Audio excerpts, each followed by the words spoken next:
speak on the women's reservation, the Nari Bandhan Bill. At the very onset, let us remind ourselves that this is India, a country where the poet Kabir Azmi in 1940, 81 years ago, 82 years ago, before independence, wrote in his poem Aurat, "Ut meri jaan, mere saath hi chalna hai tujhe. Jannat ek aur hai, जो मर्द के पहलू में नहीं, उसकी आजाद रविश पर भी मचलना है तुझे, बन के तूफान छलकना है, उबलना है तुझे, उठ मेरी जान, मेरे साथ ही चलना है तुझे." This is in India, where Tagore in 1928 wrote in his poem Shobola, "Nari ki apon bhagyo joy kori bar, keno nahi dibe odhikar, he bidhata? Oh Lord, why will you not give women the right to determine their own destiny?"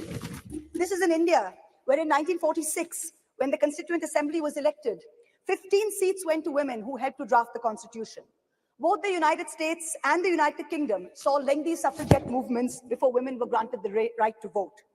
India's founders in 1947, April, agreed to the principle of universal adult suffrage, giving simultaneously the right to vote to women and to men. There was never any question of denying women the right to vote while giving it to men. All 15 members of the Constituent Assembly who were women rejected the demand for any special women's reservation on July 18, 1947. Member activist Renuka Roy noted that Vijayalakshmi Pandit has not been selected because she is a woman, nor was sex made a bar to the appointment. It is her proven worth that has been responsible for her appointment to the high office of ambassador to a land. The demand for special reservation is an insult to our intelligence and to our capacity. So sure were our founding mothers that this great land would not deny her women their rightful place based on merit.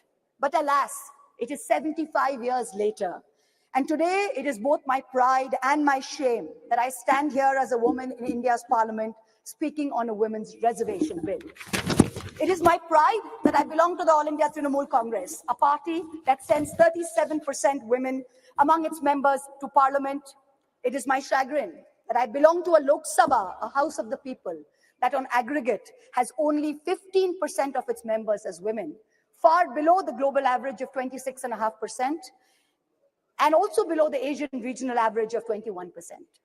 As this government claps itself on its back for its rankings on various global stables, let it also hang its head in disgrace that this same India ranks 140 out of 196 countries in the Interparliamentary Union League tables on women's representation. Within women parliamentarians, Muslims and Dalits have been consistently underrepresented. From 1952 to 2004, only 8 Muslim women were elected to India's parliament, to the Lok Sabha, many of who served multiple terms. In today's Lok Sabha, the 17th Lok Sabha, there are only 2 Muslim women members, both from West Bengal, both from the All India Trinamool Congress, I may add. The numbers for male and female turnout in the last general election were nearly the same, 66.7% and 66.8% respectively. But women's candidature, that number of women who are being put up for elections, which is the first step towards getting elected to the Lok Sabha, remained at an abysmal 9%, up from only 7% in 2004. As we started our innings yesterday, our new innings in this newly constructed temple of democracy, our Honorable Prime Minister grandly proclaimed that it seemed he was ordained to perform many important tasks for this country, including this one. And then with much fanfare, this government introduced this bill, claiming credit as usual for a groundbreaking move. But wait, what does this bill really say? Article 334 of the bill says, the reservation shall come into effect only after delimitation has been undertaken. Delimitation will only be undertaken after the relevant figures for the next census have been published. The rotation of seats for women shall take effect after each subsequent exercise of delimitation. So what does this mean? In true BJP's Goebbelsian doublespeak style, it means we don't know if and actually when we will actually have 33% of women sitting in the Lok Sabha. Because number one, the date of the next census is entirely indeterminate. Because of this, number two, the date of the next delimitation exercise is therefore doubly indeterminate.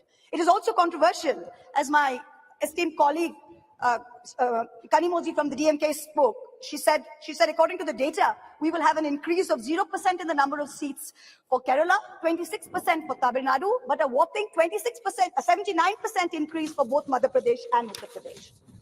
So women's reservation is dependent on two totally indeterminate dates. Can there be a greater jumla? Forget 2024. This may not even be possible in 2029. We are being asked time and again, do we support the women's reservation bill? Trinamool Congress is bill ko support karega ya nahi? BJP's liaison members are reaching out to us, calling us, asking us to support this bill wholeheartedly. No ifs, no buts, pura support, please kijiye. To them we say very clearly, we not only support a women's reservation bill, but in truth, it is Mahua Moitra, India's only female chief minister today, who is the mother of this bill, who has given birth to the original idea where she has unconditionally sent 37% of women MPs to this parliament on her ticket. What you have brought here, what this government has brought here today, is not a women's reservation bill. It is a women's scheduling bill and should be renamed as such. Its agenda is delay. Its agenda is not reservation. The endless dithering over when there will be the next census, when there will be the next delimitation, will only ensure that the urgent need of reservation for women in elections to the parliament and to state legislatures will be indefinitely delayed yet again. Alas, this is not the historic bill that it is being touted as. It is a sham. And for the women and the men and the girls and the boys who will be the future women and men of India, we had better recognize this because it is staring at us in the face. And I also hope that a sufficient number of amongst us, the current members of parliament, also recognize this bill for what it is, which is a sham. The question of women's reservation requires action, not the placebo of legislatively mandated procrastination.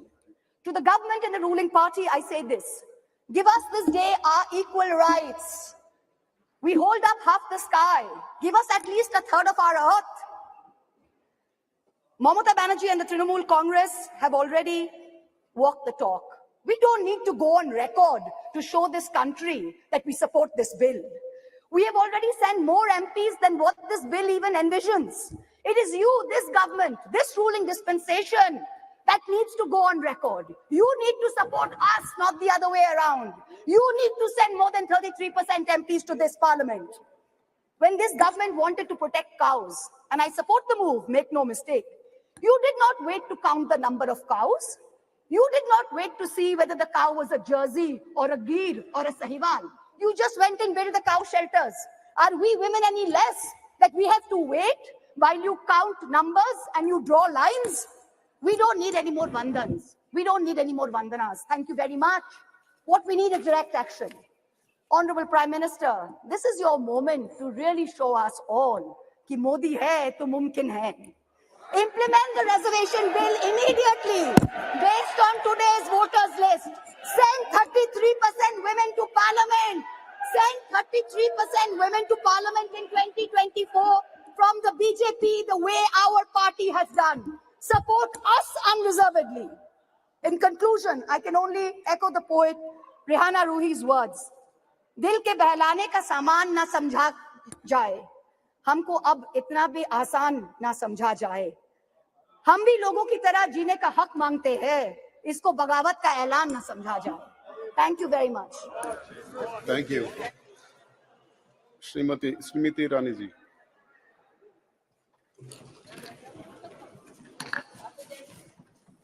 अध्यक्ष महोदय, आज